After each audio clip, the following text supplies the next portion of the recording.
श्री स्वामी समर्थ। हर हर महादेव। भगवान भोलेनाथांच्या कृपेने तुमच्या सर्व इच्छा मनोकामना पूर्ण हो। आज आहे तिसरा श्रावणी सोमवार, तसेच आज नारळी पौर्णिमा आणि रक्षाबंधन देखील आहे। या दिवशी जर आपण काही उपाय केले, काही सेवा केल्या तर त्या खूप म्हणजे खूप प्रभावी ठरतात। आता या दिवशी आपल्याला भगवान भोलेनाथांची पूजा करायचीच आहे, पण त्यासोबत भगवान विष्णू आणि माता लक्ष्मीची देखील पूजा करायची आहे। आपल्या आयुष्यामध्ये भरपूर अडचणी, अडथळे, संकटे असतात आणि ते काही संपायचं नाव घेत नाही। एक संकट संपलं की दुसरं संकट हे तयार असतं। तसेच आपण मेहनत तर घेत असतो, पण मेहनतीचं फळ हे आपल्याला काही केल्या मिळत नाही। आपण जे काही कष्ट करत आहोत त्या कष्टाला नशिबाची साथ मिळण्यासाठी आपण या दिवशी काही उपाय हे जरूर करावे।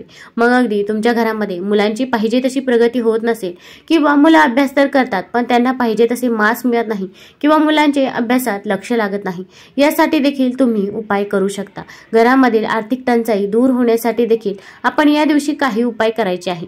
तर कोणते उपाय करावे हे जाणून घेण्या अगोदर तुम्ही चॅनलवरती नवीन असाल तर चॅनलला लाईक करा आणि सबस्क्राइब देखील करा। कमेंटमध्ये श्री स्वामी समर्थ किंवा हर हर महादेव लिहायला विसरू नका। आता या दिवशी रक्षाबंधन देखील आहे। तुम्ही दीड नंतर तुमच्या भावाला राखी ही बांधू शकता। आता आपल्याला भगवान भोलेनाथांची प्रथम पूजा करायची आहे। मग तुम्ही अगदी घरी पूजा करू शकता किंवा शिव मंदिरामध्ये जाणे शक्य असेल तर शिव मंदिरामध्ये जाऊन पूजा केली तरी पण चालेल। शक्यतो तरी आपण प्रदोष काळामध्येच पूजा करावी। प्रदोष काळामध्ये केलेली पूजा ही नेहमी फलदायी ठरत असते। मग सायंकाळी 5 नंतर तुम्ही पूजा करायची आहे। प्रथम शिवलिंगावरती आपल्याला शुद्ध जलाने अभिषेक करायचा आहे, त्यानंतर पंचामृताने अभिषेक करावा, परत तुम्ही शुद्ध जलाने अभिषेक करायचा आहे। भगवान शिवशंकरांना ज्या काही वस्तू प्रिय आहे त्या सर्व वस्तू आपण या दिवशी त्यांना अर्पण करायच्या आहे। मग तुम्ही भस्म लावायचा आहे, चंदन लावायचं आहे, तसेच बेलपत्र देखील भगवान शिवशंकरांना अर्पण करायचं आहे। आता या दिवशी शिवामूठ आहे ती म्हणजे मूग, मग आपल्याला मूग देखील अर्पण करायचे आहे। अगदी वाटीभर मूग घ्या, तुमच्या हाताच्या मुठीमध्ये बसतील एवढे मूग आपल्याला घ्यायचे आहे।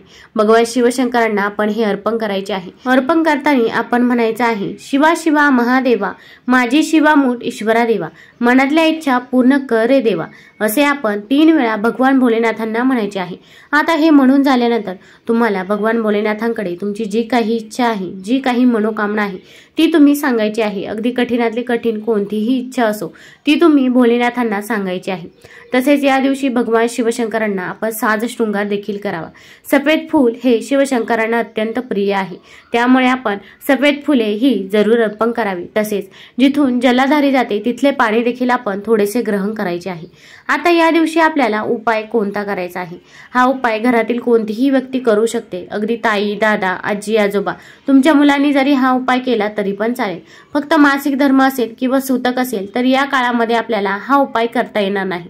आता प्रथम आपल्याला देवघरामध्ये एक दिवा प्रज्वलित करून घ्यायचा आहे। तुम्ही शुद्ध तुपाचा किंवा तिळाच्या तेलाचा, मोहरीच्या तेलाचा दिवा प्रज्वलित करू शकता आणि त्याच नंतर आपल्याला हा उपाय करायला घ्यायचा आहे। आता या उपायासाठी आपल्याला एक दिवा लागणार आहे। मग तुम्ही मातीची पंती घेऊ शकता किंवा कणकेचा दिवा घेतला तरी पण चालेल किंवा अगदी निरंजन घेतलं तरी पण चालेल। फक्त हा दिवा जो पण आपण घेणार आहोत तो दिवा कुठेही तुटलेला फुटलेला नसावा, व्यवस्थित दिवा आपल्याला घ्यायचा आहे। आता हा दिवा घेतल्यानंतर आपल्याला एक प्लेट घ्यायची आहे। प्लेट देखील स्वच्छ धुवून घ्यायची आहे, त्यानंतर स्वच्छ पुसायची आहे। आता आपल्याला या प्लेटमध्ये स्वस्तिक काढायचं आहे। मग हळदी आणि कुंकवाने आपण या प्लेटमध्ये स्वस्तिक काढावं। तसेच या दिवशी शिवामूठ आहे ती म्हणजे मूग। आता आपल्याला हिरवे मूग घ्यायचे आहे, अगदी 21 घेऊ शकता किंवा 11 हिरवे मूग घेतले तरी पण चालेल।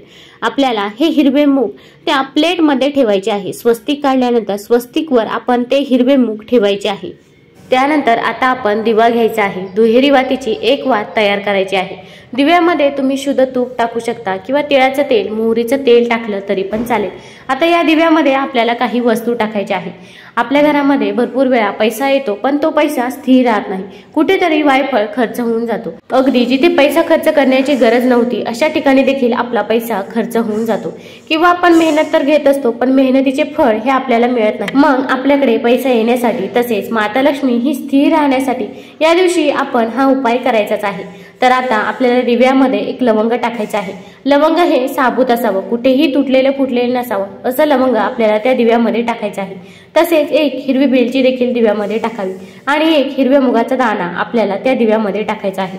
या 3 वस्तू आपण दिव्यामध्ये टाकायच्या आहे। त्यानंतर दिव्याला हळदी कुंकू हे अर्पण करायचं आहे। आता हा दिवा आपण आपल्या घरामध्ये जिथे शिवलिंग असेल तिथे ठेवायचा आहे किंवा महादेवांचा फोटो असेल तिथे प्रज्वलित केला तरी पण चालेल। आणि महादेवांचा फोटोही नसेल तर तुमच्या घरामध्ये माता लक्ष्मीची मूर्ती किंवा फोटो असेल तर तिथे देखील तुम्ही हा दिवा प्रज्वलित केला तरी पण चालेल। आता यानंतर आपल्याला काही सेवा या करायच्याच आहे, कारण की जेव्हा आपण उपाय करतो आणि मग सेवा करतो तेव्हा ती सेवा फलदायी ठरतच असते।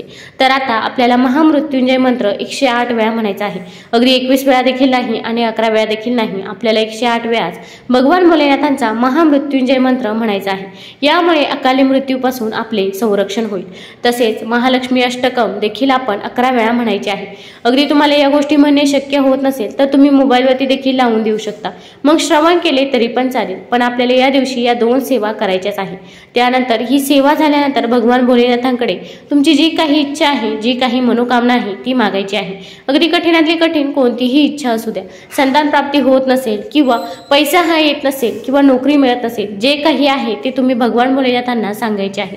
बघा, तुमची इच्छा मनोकामना नक्कीच लवकर पूर्ण होईल। आपण जो काही दिवा प्रज्वलित केला आहे तो निदान कमीत कमी आपली पूजा झाल्यानंतर 2 ते 3 तासापर्यंत दिवा प्रज्वलित राहील याची काळजी घ्यायची आहे। आता दुसऱ्या दिवशी आपण या दिव्यामध्ये ज्या काही वस्तू आहे, मग हिरवी वेलची असेल किंवा लवंग असेल, मग तुम्ही कोणताही गोड पदार्थ बनवत असता तेव्हा त्यामध्ये हिरवी वेलची ही टाकली तरी पण चालेल। तसेच लवंग देखील आपण वापरू शकता।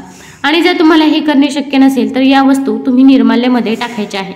तुम्हाला जर हा व्हिडिओ आवडला असेल तर चॅनलला लाईक करा, सबस्क्राईब करा। धन्यवाद।